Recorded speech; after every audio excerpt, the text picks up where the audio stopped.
பரமசிவ பரம்பொருள் நித்யானந்த பரமசிவமாய் இவ்வுருத்தாங்கி உயிர்தாங்கி எதுவாய் வெளிப்பட்டு 48 ஆண்டுகள் முடிந்து 49வது ஆண்டு துவங்குகிறது.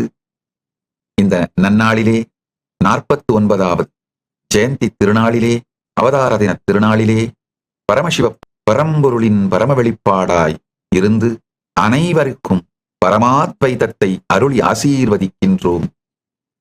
அனைவருக்கும் பரமாத்வைதத்தை அருளி ஆசீர்வதிக்கின்றோம்.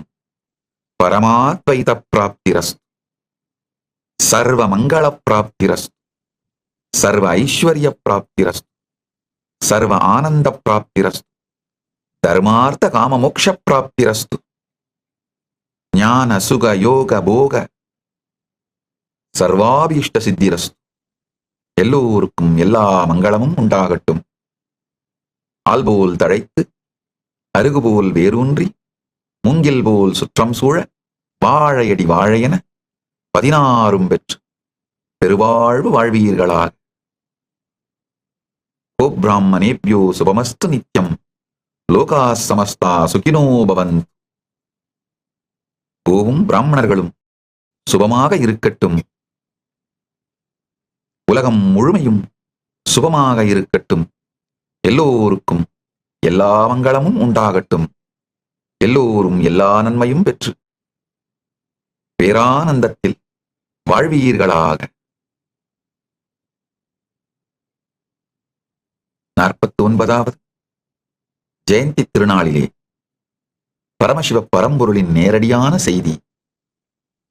மகா கைலாசத்திலிருந்து அனைவருக்கும் அகம் தனி உண்மை திரையாக நம் உள்ளம் நின்று நேரம் ஓடும் திரைப்படம் நாமே மறைந்தே காண்போம். இகம் பகிர்ந்த உண்மை நொடி நொடி வாழ்க்கை, நேரம் கையாள்வதே வாழ்வை கையாளுதல் என அறிவோம்.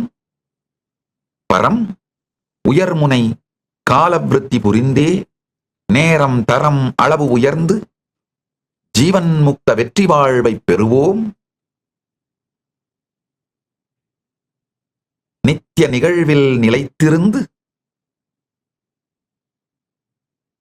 மன நேரம் கடந்த எதிர்வினையில் அடிமைத்தான் அல்லாது சாதனையால் நேரம் மாற்றி பரமவிருத்தி கண்டு ஜீவன் முக்த வெற்றி அடைவோம். ஆழ்ந்து கேளுங்கள்.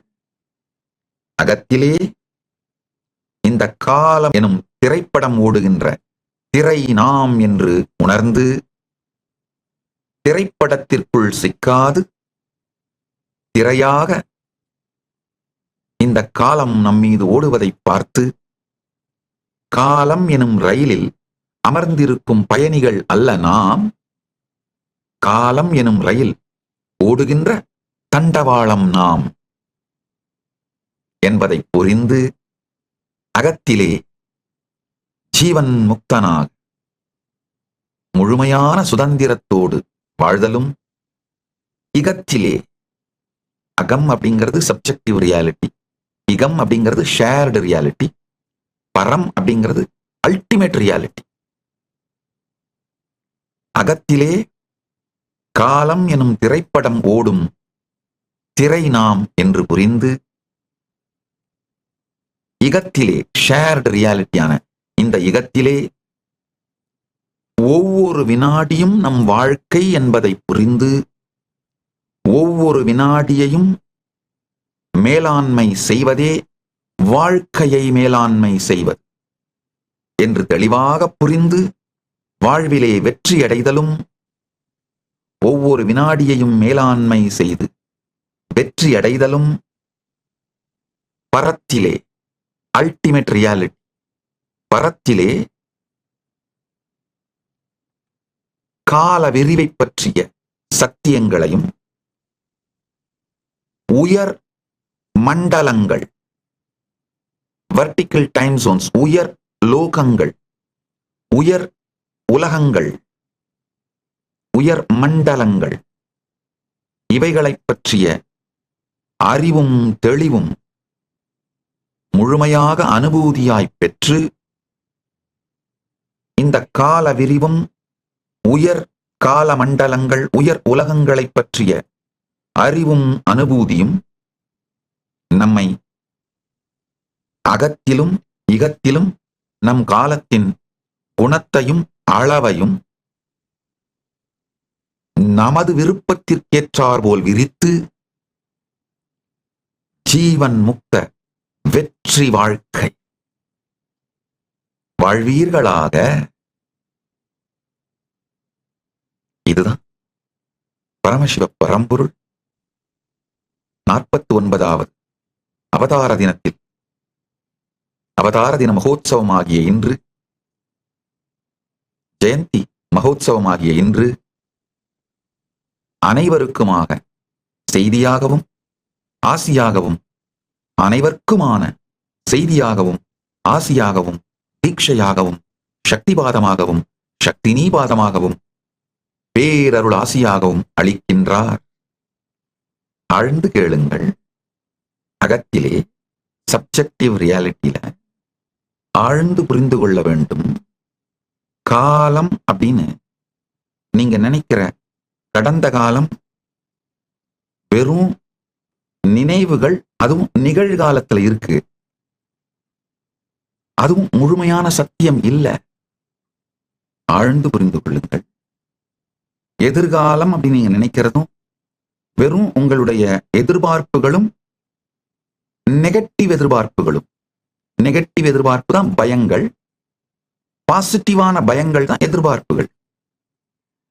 பாசிட்டிவா உங்களுக்கு தேவையான ஒண்ணு நடக்கணும்னு நினைச்சா அது எதிர்பார்ப்பு எதிர்காலத்துல. உங்களுக்கு தேவையில்லாத ஒண்ணு நடந்துருமோன்னு நினைச்சா அது பயம். இந்த பயங்கள், எதிர்பார்ப்புகள், இந்த இரண்டின் தொகுப்பையும் நீங்கள் நிகழ்காலத்தில் தான் அனுபவிக்கின்றீர்கள். எதிர்காலம்னு ஒண்ணு கிடையாது. ஆழ்ந்து கேளுங்கள். பரம் அப்படிங்கிறது பரம சத்தியம், அல்டிமேட் ரியாலிட்டி. இந்த பரத்துல எப்படி கால விரிவு நடக்குது? கடந்த 5 நாள் சத்சங்கத்துல ரொம்ப தெளிவாகவும் விளக்கமாகவும் எப்படி ஒரு லோகத்திலிருந்து மேல் உலகங்களுக்கு செல்லும் பொழுது கால விரிவு நடக்கிறது அப்படிங்கிறதையும், இத பல்வேறு புராணங்கள் இருக்கிற வரலாற்று தரவுகளை வைத்து அது எவ்வளவு கன்சிஸ்டண்டா இருக்கின்றத அறிவியல் பூர்வமாக கடந்த 5 நாட்கள் சத்சங்கங்கள்ல ஆழமா நிரூபித்துக் கொண்டே வந்து கொண்டிருக்கின்றோம். இன்னைக்கு அதோட சாரத்தை சொல்றேன், கேட்டுக்கோங்க. இகம் அப்படிங்கிற இந்த ஷேர்டு ரியாலிட்டி, நம்ம எல்லாரும் பார்க்கிற இவ்வுலகம், இந்த வாழ்க்கை வெளி வாழ்க்கைன்னு சொல்லலாம், புற வாழ்க்கைன்னு சொல்லலாம்.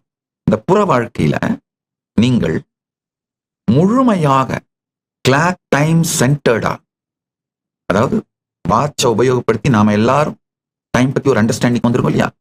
இதுல ஒவ்வொரு வினாடியையும் முழுமையாக உபயோகித்து ப்ரொடக்டிவா இருந்து, ஆனா உள்ள அகத்துல சர்வ சுதந்திரமா டைம்லெஸ்னஸ்ல நித்திய நிகழ்வுல இருந்து வாழ முடியும். அகமான சப்ஜெக்டிவ் ரியாலிட்டி, அதுல நித்திய நிகழ்வில் காலம் கடந்த, காலம் அனைத்தும் நிகழ்கின்ற இந்த எட்டர்னல் நவ்ல நீங்க தான் திரைன்ற நித்திய நிகழ்வில் இருந்து கொண்டே இகத்துல ஒவ்வொரு வினாடியையும் முழுமையாக மேலாண்மை செய்து வாழ்வதும், பரத்துல இது ரெண்டையும் தாண்டிய காலத்தை பற்றிய பரம சத்தியங்களையும் எப்படி இந்த கால விரிவு நடக்குதுன்னு, அதாவது இங்க பூலோகத்திலிருந்து உயர உயர மண்டலங்கள் உயர உயர, உதாரணத்துக்கு ஸ்வர்கலோகத்துல ஒரு நாள், நமக்கு இங்க பூலோகத்துல 365 நாள். அதனாலதான் நடராஜ பெருமானுக்கு ஒரு ஆண்டிலே 6 வருஷம் 6 பூஜை 6 அபிஷேகம் தான். காரணம் என்னன்னா, சொர்க்கத்திலே சொர்க்கத்துக்கான தெய்வம் அவர், அங்கிருந்து வந்தவர். அதனால சொர்க்கத்துல அவங்க 6 கால பூஜை பண்றாங்க. அததான் இங்க நம்ம வருஷத்துக்கு 6 அபிஷேகமா பண்றோம். இந்த கால விரிவை பற்றி புரிந்து கொண்டோமானால் அது ரொம்ப சுலபம். கொஞ்சம் அதுக்கு கான்சியஸா எஃபர்ட் போடணும், டைம் போடணும், அவ்வளவுதான். இது எப்படின்னாங்கய்யா, 10 ரூபா கொடுத்து ஒரு லாட்டரி வாங்கி 1000 கோடி ரூபா அந்த லாட்டரியில உங்களுக்கு பரிசு விடுற மாதிரி தான். என்னன்னா ஒரு நல்ல செய்தி, இந்த லாட்டரி வாங்குற அத்தனை பேருக்கும் பரிசு. நீங்க மொத்தமா ஒரு 4-5 மணி நேரம், ஒரு 2-3 சத்சங்கம் ஸ்ரத்தையோடு இந்த காலத்தை பற்றி புரிந்து கொண்டீர்களானால் நன்றாக புரிந்து கொள்ளுங்கள். என்னுடைய சத்சங்கங்கள் வெறும் வார்த்தை அல்ல, அனுபூதியின் வெளிப்பாடு. என் உயிர் என்னவாக இயங்கிக் கொண்டிருக்கிறதோ, என்ன ஃப்ரீக்வன்சில இருக்கோ, என்ன வைப்ரேஷன்ல இருக்கோ, அதை உங்களுக்கு திறந்து வைக்கின்றேன். அப்ப என்ன ஆகுதுன்னா, இந்த வார்த்தைகள் உங்களுக்குள் சென்று இயங்கும் பொழுதே இந்த உணர்வும் உங்களுக்குள் மலர்ந்து இதே அனுபூதியை நீங்கள் அனுபவிக்க துவங்குகிறீர்கள். இப்ப நிறைய கேள்விகள் வரும். கேள்விகள் வந்தாதான் கேட்கறீங்கன்னு அர்த்தம், இல்லைன்னா எங்கேயோ போயிட்டீங்க. அந்த கேள்விகளுக்கெல்லாம் ஆஸ் நித்யானந்தா ஏஐல போய் உட்கார்ந்து ஒன்னொன்னா கேளுங்க. எலாபரேட்டா ஏஐ பதில் சொல்லும். உங்கள் எல்லா பிரச்சனைகளுக்கும் தீர்வுகளை பெற பகவான் நித்யானந்தரை கேளுங்கள். Ask Nithyananda AI.